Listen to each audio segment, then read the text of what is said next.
All right, Jeff, thank you very much. We're live this morning at the Negro Leagues Baseball Museum to celebrate Black History Month. Anchor Lindsay Shively joins us there this morning. Lindsay, big news this morning. What's going on?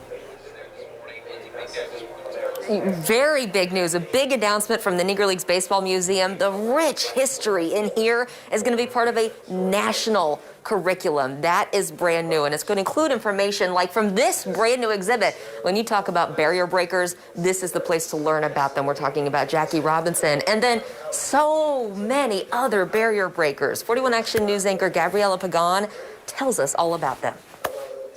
Many of us know about the first athlete to break the color barrier in Major League Baseball, but do you know about the last, or the one who broke it twice? We rarely celebrate the second guy, and if you're number 16, you can pretty much forget it.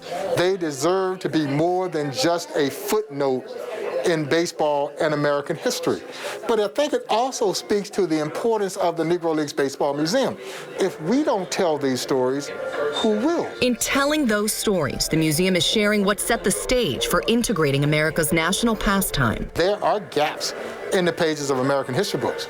There are so many who have contributed to the greatness of this country, and their stories have never been touted. The museum is helping fill those educational gaps through Phase 2 of its Barrier Breakers exhibit, which chronicles the pathway of all players who broke their respective major league teams' color barriers from 1947 to 1959. This is a time when every major league team in white baseball was able to recruit either a black or Latino athlete for their roster. It's the greatest influx of athletic talent in any sport really of all time, one could argue. Equally as important as their tales of triumph are the obstacles the players faced and the effect World War II had on fully integrating the sport. The irony of these young black soldiers dying, fighting the exact same racism in another country that we're being asked to accept here at home.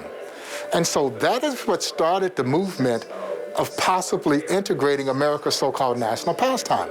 The sentiment was this: if they could die fighting for their country, they ought to be able to play baseball in this country. You'll find it in the exhibit's Changing Times area, which highlights those who broke their respective color barriers in every major league sport, paving the way for other African-American athletes. In sport, when it comes to integration, all roads still lead back to the Negro Leagues and the success of a important black independent baseball league, paving the way and showing what was possible in terms of entrepreneurship and leadership and the talent of athletes being able to play in other sports. Like Hall of Famer and former Kansas City Monarch Hilton Smith, his son was the bat boy for the Monarchs. This is the father, Hilton Smith, Kansas City Monarchs, 1937 to 1948. Very quiet, very low key.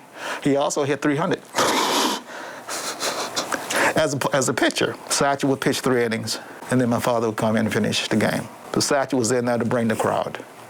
He has skills. My father has skills as well. For a black community to have a baseball team in your community, like here in Kansas City, we did not have a major league team for many years. We had a minor league team. So to have a true major team like the Kansas City Monarchs, for example, was a source of pride and something that all fans were able to enjoy and access. Opportunities for them to play, for blacks to play. This is an example of how people were able to overcome racism, how they're able to overcome oppression and build a world for themselves. And in the case of baseball, build a world so good and so successful that it helped bust down the door of segregation. Giving them their name, the Barrier Breakers. If we can take the winning spirit of what the Negro Leagues represented, both on and off the field, and use that to help bridge the racial divide that seemingly is widening in our country, that's exactly what we're supposed to be doing. And the important part of that is that everyone should embrace this history. This is your history no matter what your background is. It's part of the American story. It's part of the world story. It has an international component as well. It doesn't need to necessarily be relegated just to February either. In Kansas City, Gabriella Pagan, 41 Action News. Thank you so much, Gabby. So this national curriculum we're talking about is going to be called Negro Leagues 101, which is a nod, yes, to the 101st anniversary of the forming of the Negro Leagues right here in Kansas City, which was tomorrow, by the way, but also to just this foundational knowledge of this incredibly important chapter of American history. We have Bob Kendrick here with the Negro Leagues Baseball Museum. So, Bob, this will eventually be a college course, right? Yeah, no, we are building the building blocks for an actual 101 level college course. That's incredible. And for those of us who feasted on those 101 courses, because when we got to the 300 and 400 lenses, I was in trouble. So those 101 were those grade boosting courses, but we wanted to make sure that the general public had access to this story. We want everyone to come to Kansas City and experience the Negro Leagues Baseball Museum, but we've also got to make sure that those who can't have access to it. And all ages will eventually have access to this incredible, big education initiative, Yeah, right? absolutely, through a variety of different and creative outreaches, from virtual reality projects to augmented reality projects to digital content, all of these things that we can utilize to make sure the masses can have access to this story.